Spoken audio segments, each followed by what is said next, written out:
you so much. I always love when she introduces me. She does it great. How's everybody doing? Great. Come on. I need more energy for this. Come on. I know everybody's a little tired. All right, there we go. That's better. I'm so excited to be here with you all. When Susan asked me to come speak, I was so excited. Everything that she invites me to come do, I always have a great time. I have already learned, even just from one panel and just mingling with all of you, I've already learned so much. And I'm just so excited to be here with all of you. This organization's commitment to all women, including young women, is such an exciting thing to be a part of for me. And I know that a lot of us have a lot of concerns going on right now. A lot of us are angry, a lot of us are unsure of what the future is going to bring, and I'm right there in all of that. But I also know what great things can come if we resist and we persist. Yes. Yeah.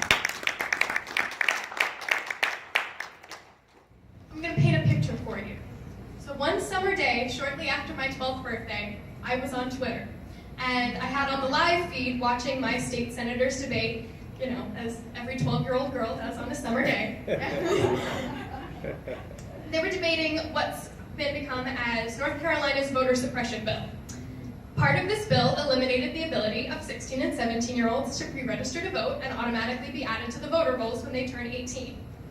And I was curious as to how they were going to defend this. And I didn't know many of the players in my state government at the time, but that was the first day that I became aware of Josh Stein. That day, he went point by point through the concerns that he had about the bill, questioning Republican Bob Rucho about all of it. And it happened. He asked Senator Rucho about pre-registration, and Senator Rucho's answer was essentially that North Carolina's teenagers are too confused to pre-register to vote and then know that they have to be 18 to actually vote.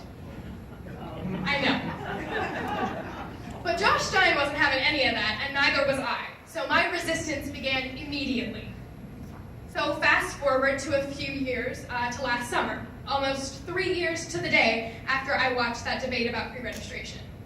This was after 3 years of persistent writing, speeches, and talking to anyone and everyone I could about pre-registration and how important it was. I was working in Florida as a fellow with the Democratic Coordinated Campaign, you know, as a 15-year-old girl does with her summer. I got a text from my mom back in North Carolina, and the court had struck down parts of the voter suppression bill. Pre-registration was restored. And after I came home from Florida, I pre-registered so many teenagers. Here at home, none of whom, by the way, were confused about having to turn 18 before they could vote. They weren't able to vote in the last election, but some of them will be able to vote in the next one, and even more will be able to vote in the one after that. Election night was hard for a lot of us. The days and months that have followed have been hard for a lot of us. My mom used to sing me a song when I was a baby. It's from Cinderella, and it's called A Dream is a Wish Your Heart Makes. I'm sure you're all familiar. Part of it goes like this. No matter how your heart is grieving, if you keep on believing, the dreams that you wish will come true. Another summer is coming, almost 4 years to the day after I watched that first debate about pre-registration. I'm going to turn 16, and I'm going to pre-register to vote.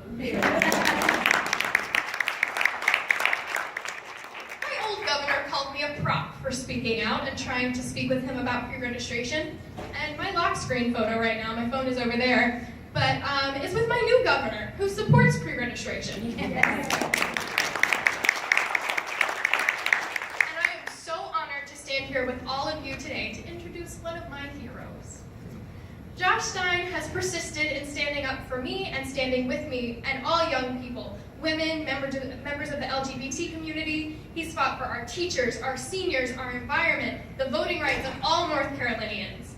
In his new role as Attorney General, he has wasted no time fighting the overdose epidemic, protecting us from scams and dangers on the internet, and so much more.